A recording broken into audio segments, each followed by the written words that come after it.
Tonight, you're going to snap at someone you love over something that barely matters. And it won't actually be about them. By the time you get home tonight, your brain will have made thousands of decisions. There's a strong chance not one of them, on its own, was big enough to explain how exhausted you feel. You didn't run a marathon today.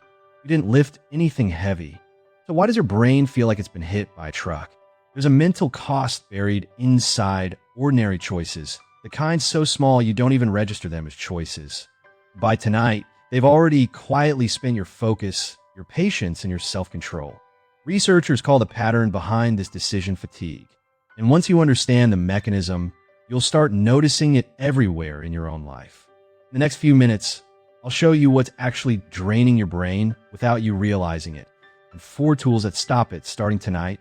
Here's a story that mirrors what a lot of people in high-decision jobs describe. Think of it as a composite, the kind of pattern you'd hear from nurses, teachers, managers, anyone whose entire day is one decision after another. Let's call her Grace, an ER triage nurse, 12-hour shifts, the person who decides in seconds which patient gets seen first. By 6 p.m. on a normal day, she's made hundreds of real decisions. Which patient, which test, which doctor to call, which family member's question actually needs an honest answer right now. Then the shift ends, and the small decisions start. What to eat, what to reply to a text, whether to fold the laundry or leave it for tomorrow. She'll stand in front of her own refrigerator, door open, completely unable to decide on dinner. Not because she's hungry and picky, because there's genuinely nothing left to decide with. She calls it the fridge moment. For years, privately, she assumed it meant she was burning out. Here's what it actually is. It isn't burnout. Burnout builds slowly over months or years, tied to the meaning and exhaustion of your actual role. The fridge moment is different, sharper, and it resets overnight, then quietly rebuilds by the next afternoon, almost like clockwork. Quick question, actually think about it for a second. When was the last time a genuinely small decision felt unreasonably heavy to make? That's not a coincidence, and it's not a character flaw. Psychologist Roy Baumeister helped popularize a concept called ego depletion decades ago. The idea that self-control and decision-making might draw from a shared, limited mental resource. It's worth being honest here. Later research has pushed back on parts of this theory, and psychologists still debate exactly how it works. The pattern itself, that a long stretch of decisions leaves people measurably worse at the next one, shows up again and again in real-world settings. One of the most cited examples comes from a study of parole judges in Israel. Researchers reviewing thousands of parole rulings found that prisoners seen early in a session, or right after a break, received noticeably more favorable outcomes than prisoners seen right before the judge's next break. Some researchers have raised fair questions about that specific study since. Case order, lawyer scheduling, other factors that are hard to fully rule out. But the broader finding has repeated in other contexts enough times to be worth taking seriously. A long run of decisions, without pause, tends to quietly change the quality of the ones that follow.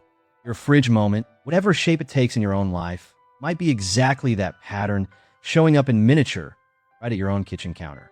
Here's the reframe worth sitting with. Willpower and decision-making may not be separate skills. They overlap more than most people realize, and repeated mental effort can make later decisions feel harder.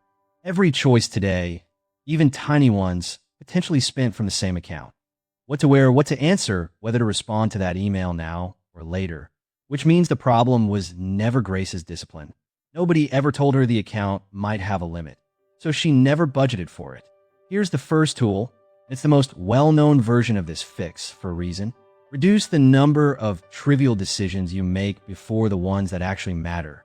Steve Jobs wore the same black turtleneck every day, by his own account, specifically to free up decision-making room for things that actually needed his full attention.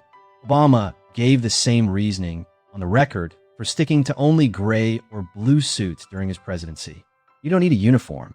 You need one category of daily decision you're currently making from scratch that you could decide once, permanently, breakfast, workout clothes, your morning routine order, and never redecide again. Stay with me, because the next 2 tools are where this actually gets practical. Second tool, straight from that parole judge research, caveats and all. Put your hardest, highest stakes decisions first while the account is still relatively full, not last when you're already running on fumes. Ray started making her one genuinely hard personal decision of the day, a schedule swap, a hard conversation, a real financial choice, on her drive home before she walked in the door, instead of after dinner when the tank was already close to empty. Same decision, same difficulty, noticeably different judgment behind it. But here's where most people make the mistake. Third tool, pre-decide the recurring stuff with a simple rule, instead of relitigating it every single day. Not eat healthy, a specific, boring, standing rule. If it's a weeknight, dinner is one of these 4 meals, no new decision required. Psychologists call this an implementation intention, deciding the rule once in advance, so the moment itself never has to spend a withdrawal from the account at all. Race built exactly one of these. Tuesday, Thursday, Saturday, dinner was always one of 3 meals planned weeks ahead. No more fridge door standoff because there was nothing left to decide. Fourth tool, and it's the one most people skip entirely. Actually refill the account on purpose during the day, instead of pushing through until it's empty. Whatever the exact mechanism turns out to be, the judge's numbers improved after actual breaks. Food, rest, a genuine pause between decisions, not sheer effort. Ray started taking one real 10-minute break mid-shift, no phone, not spent scrolling, which is its own quiet decision drain, just sitting actually still, small on paper. It was the difference between a 5 p.m. that felt like 6 a.m. and one that didn't. So here's all 4 quickly. Cut the trivial decisions. Front load the hard ones. Pre-decide the recurring ones. And actually refill the account partway through the day, not just at the end of it. None of this means you're broken. And none of it means you need less on your plate. It means the plate has a weight limit nobody ever told you about. And now you know roughly where it sits. Here's the sentence worth carrying with you tonight. You didn't lose your discipline today. You spent it on hundreds of choices too small to even notice, one at a time, until there's nothing left for the one that actually mattered. Ray still works 12-hour shifts. She just doesn't stand in front of her fridge at 6 p.m. wondering what's wrong with her anymore, because now she knows exactly what that moment is actually telling her. Tonight, notice the exact moment your own fridge moment shows up, the small decision that suddenly feels unreasonably hard. It's not a character flaw showing up.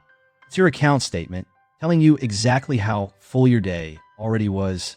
Drop the time it usually hits you in the comments, 5 p.m., 7 p.m., whatever it is. Naming the exact moment turns it into something you can actually plan around, instead of something that just happens to you. If this finally explained an exhaustion you've been blaming on burnout, that's usually the moment worth subscribing for, because Skilloma exists for exactly this kind of clarity. And if you've ever wondered why the exact same task feels easy on Monday morning and impossible by Friday afternoon, the next video breaks down the weekly version of this same account, and why almost nobody budgets for that one either.